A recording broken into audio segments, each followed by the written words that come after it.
Blessings and welcome to the Path to Freedom.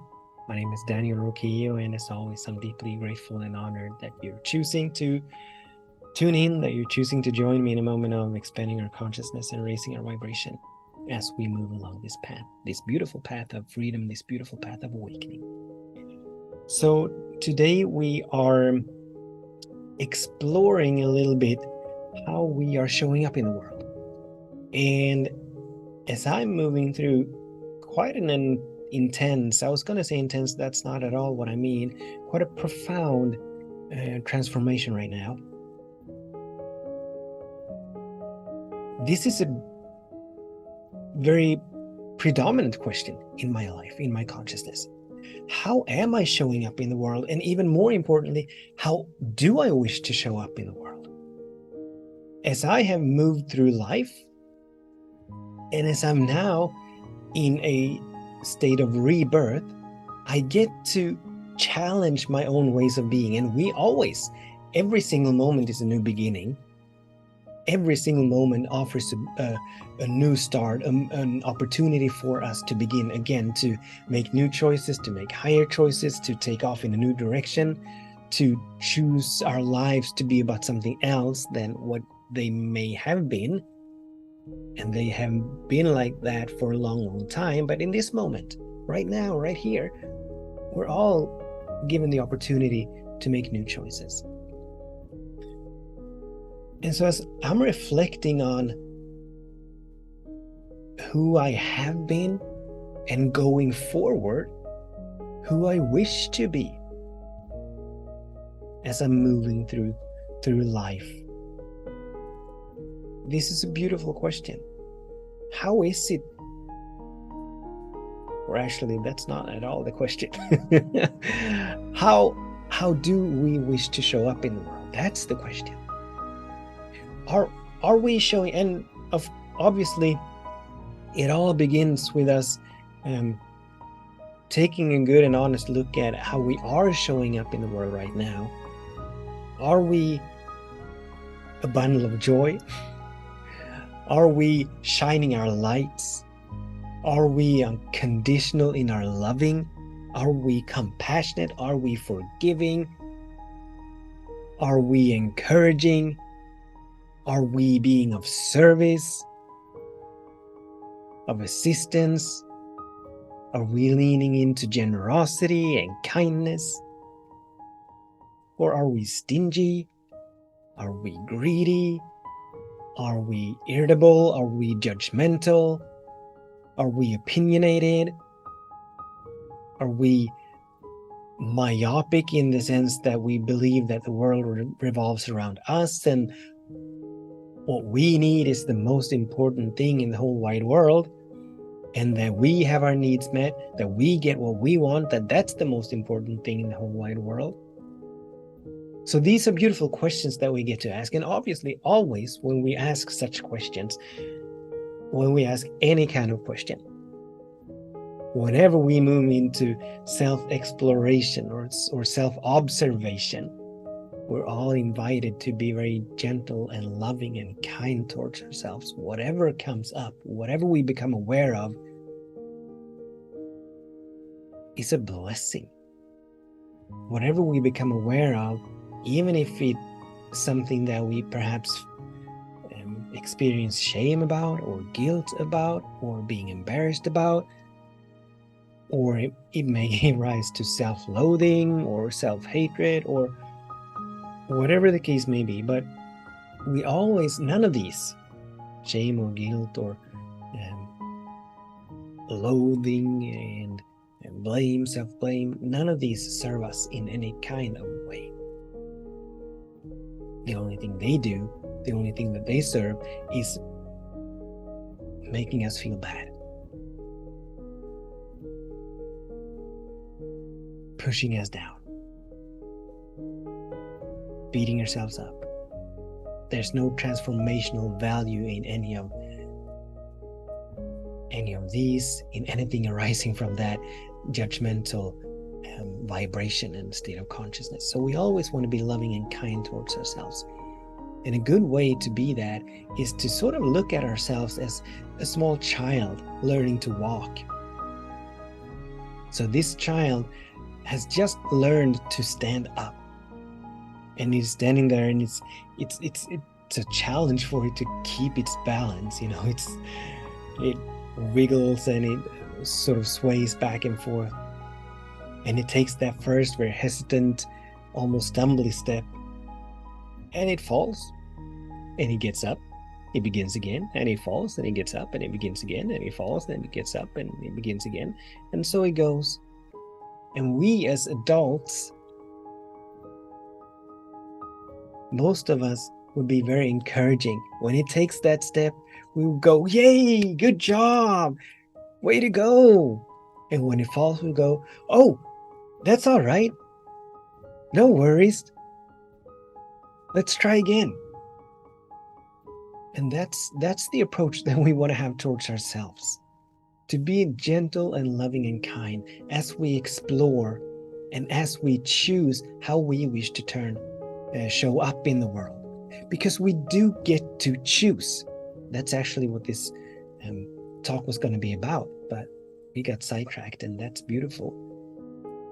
But I want to bring our attention to the fact that we do get to choose. There's nothing in the external world that can make the choice for us to be in any kind of way.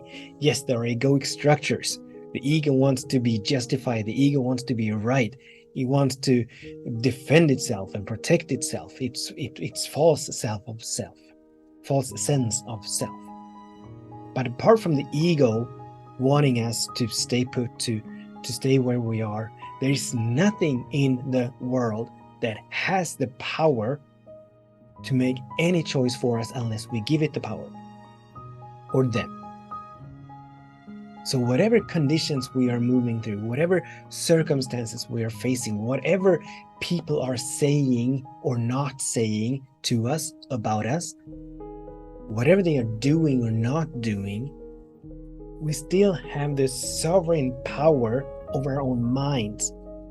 We're still gifted with free choice, the freedom of choice, allowing us to make any choice that we wish to in any moment, to think anything we want to think in any moment. So it's not like we've been given a script before we came here. Oh, you need to play this part, and you need to play very well, and you need to play from the moment you are grown up enough till the moment you die. That's not at all. That's not at all how spirit works. But God, being love, being peace, being joy, being harmony, being abundance, being wholeness and beauty and grace, spirit is eternally seeking to have more of these beautiful qualities revealed, expressed in ever greater and grander ways in, as, and through all of creation, meaning in, as, and through you and me. So we have a mandate, and we're actually being charged with cultivating, expressing, revealing that divine light that we are, the divine love that we are, the peace that passes human understanding that we are, the wholeness that we are. So the question is not, what is the world doing to us? How is the world treating us? That's not the question. That's the question many of us ask on a regular basis, but that's putting it all backwards. That's getting it all backwards. The question we want to ask is, what do we want to bring to the world? How do we want to show up in the world? When we leave this place, when we go to wherever it is that we go, when we're done here, what do we want people to say about us? What is the legacy that we want to leave behind? What are we leaving in our wake? When we enter a room, do we wish for people to go, oh my God, Jesus, he's here again, she's here again? Or do we want them to say, oh my God, he's here again, she's here again, I love it? How do we wish to show up in the world?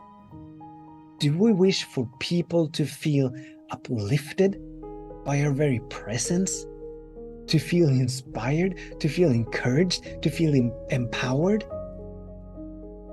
Or do we wish for people to feel afraid, contracted, feel as though they want to run and hide? As we're walking down the street, are we showing up in a way that people flock around us? Or are we showing up in a way that people avoid us, crossing the street just to not having to pass just by us?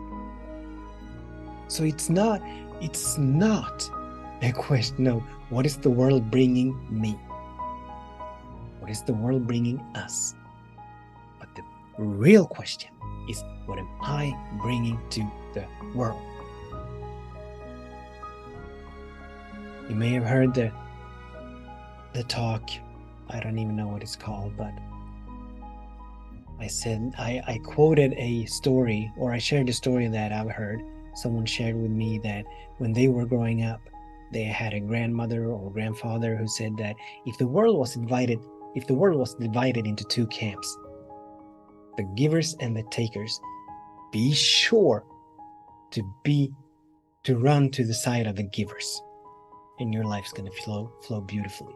I'm paraphrasing a little bit, I believe, but the thing is, we want to show up as a giver.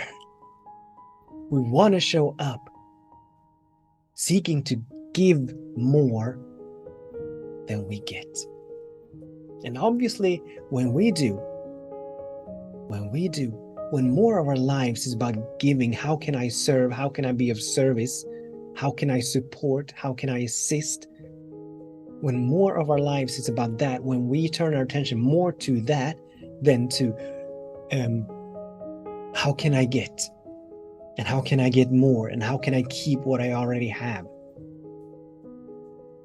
When we turn our attention more to being in the giving mode, we evoke the sacred laws, because we are giving from a space of knowing that I have enough. I am enough. I have enough.